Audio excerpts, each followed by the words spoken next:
Welcome to Make Byte YouTube channel. मेरा नाम है सोमोजीत घोष और इस वीडियो में हम एफिशिएंसी और सीओपी कैसे कैलकुलेट किया जाता है या इसका डेफिनेशन या इम्पोर्टेंट कुछ फैक्ट्स देखने वाले हैं।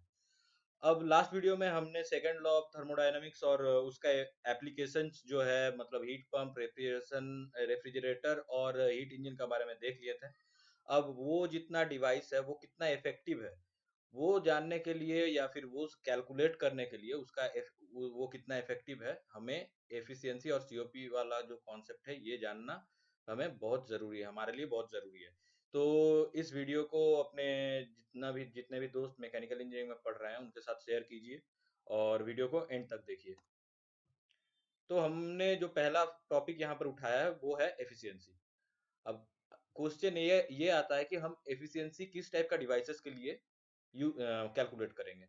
तो एफिशिएंसी कैलकुलेट किया जाता है वर्क प्रोड्यूसिंग डिवाइसेस जैसे कि हीट इंजन।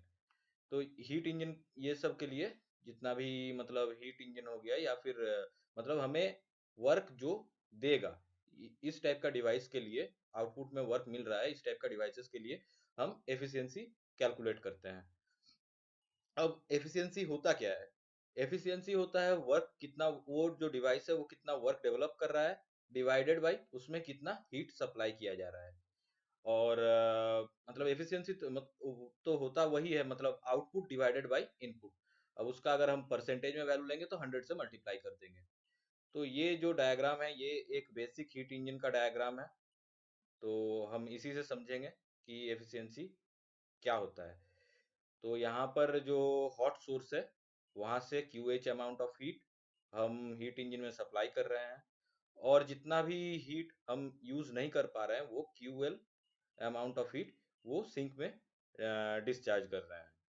अब यहाँ से ये जो प्रोसेस है इसमें हमें वर्क मिल रहा है W अमाउंट ऑफ वर्क। ये जो W है ये हमारा यहाँ पर जो मैंने लिखा है वर्क डेवलप वही है ये W। तो ये वर्क क्या होगा, QH is equal to W plus QL। क्योंकि QH अगर कहीं से हीट अगर लीक नहीं हो रहा है या फिर वेस्ट नहीं हो रहा है या फिर बाहर से कहीं से हीट सप्लाई नहीं किया जा रहा है तो ये जो W और ये जो QL है इसी का समेशन होगा QH। तो नेक्स्ट स्लाइड में देखते हैं। तो ये जो वर्क है ये क्या होगा, work done is equal to QH minus QL। तो यहाँ से हमें वर्क डन समझ में आ गया। तो इसी ये जो वर्क डन है इसी को हम ये जो एफिशिएंसी का फॉर्मूला है इसमें रिप्लेस करेंगे। तो आ जाएगा efficiency of heat engine is equal to QH minus QL divided by QH।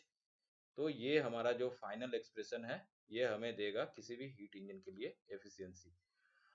अब अगर ये हीट इंजन रिवर्सिबल हो गया तो हम इसमें Q के जगह पर T डाल सकते हैं। जहां पर भी Q है वहां पर हम इसको T से Q को टेम्परेचर से रिप्लेस कर सकते हैं। लेकिन यही है कि ये जो हीट इंजन है इसको रिवर्सिबल होना पड़ेगा।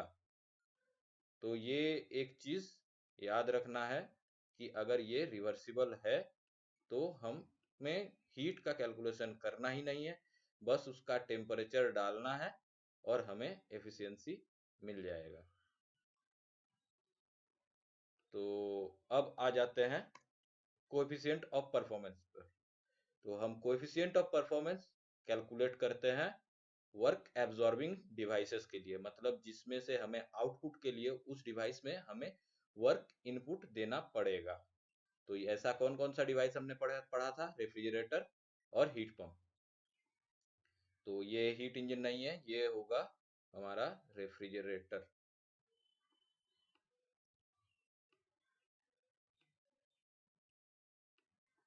तो ये जो हमारा कोएफिशिएंट ऑफ परफॉर्मेंस है ये क्या होता है, ये रेशियो होता है desired effect divided by work supplied. मतलब वही सेम चीज कि यहाँ से हम वर्क सप्लाई करेंगे और यहाँ से हम जो क्लॉसियस स्टेटमेंट बोलता है कि किसी भी लोअर टेम्परेचर से हमें अगर हायर टेम्परेचर में हीट को सप्लाई करना है तो हमें बाहर से वर्क डालना पड़ेगा। तो यहाँ से हमने सिंक से QL हम अमाउंट ऑफ हीट को, मतलब लोअर टेम्परेचर में जो रिजर्वायर है, सिंक बोलना सही नहीं रहेगा, लोअर टेम्परेचर में जो रिजर्वायर है वहां से हमने QL अमाउंट ऑफ हीट को निकाल के QH amount of heat total हमने जो हायर टेम्परेचर रिजर्वायर है वहां पर सप्लाई कर दिया। तो अभी यहाँ पर क्या होगा, यहाँ पर अगर ये रेफ्रिजरेटर है तो हमारा डिजायर्ड इफेक्ट क्या होगा, कितना अमाउंट ऑफ हीट हमने जो लोअर टेम्परेचर रिजर्वायर है वहां से हमने कितना अमाउंट ऑफ हीट निकाला है। यही तो हम चाहते हैं रेफ्रिजरेटर में, अंदर से गर्मी को निकाल के बाहर में एनवायरनमेंट में निकाल फेंकना चाहते हैं। तो ये जो QL अमाउंट ऑफ हीट है ये हो जाएगा हमारा डिजायर्ड इफेक्ट। सिमिलरली अगर ये डिवाइस हीट पंप हुआ, हीट पंप में हम क्या करते हैं, घर को गर्म करते हैं, तो वही कि हमारा डिजायर्ड इफेक्ट QH हो जाएगा, क्योंकि हमें गर्मी चाहिए घर के अंदर और बाहर ठंड है, तो बाहर से हीट को लेंगे, वर्क इनपुट करेंगे और अंदर डालेंगे। तो अब देख लेते हैं इसका कैलकुलेशन कैसे किया जाता है। तो वही जो हमने डिस्कस किया, COP is equal to desired effect divided by work input, और हमने पहले डिस्कस कर चुका है कि वर्क इनपुट होता क्या है, QH माइनस QL। वो भी ये दोनों डिवाइसेस के लिए भी ये सेम रहेगा।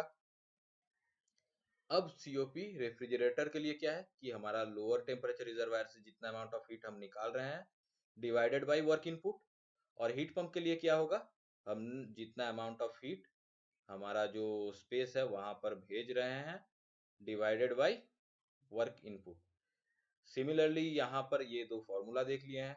अगर ये जो रेफ्रिजरेटर है या फिर हीट पंप है ये अगर रिवर्सिबल हो गया तो यहाँ पर हम Q का जगह में मतलब हीट का जगह टेम्परेचर यूज कर सकते हैं। मतलब ये हो जाएगा TL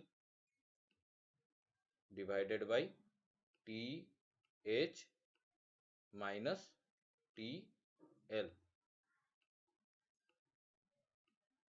तो इस वीडियो में हमने देख लिया कि एफिशिएंसी और COP कैसे कैलकुलेट किया जाता है। अब आगे हम धीरे धीरे देखेंगे कि डिवाइस हमारे पास जो डिवाइस अवेलेबल है वो एक्चुअली प्रैक्टिकल है या नहीं, ये जस्टिफाई करेंगे हम नेक्स्ट वीडियो में। तो इस वीडियो को यहीं पर समाप्त करते हैं। Thank you.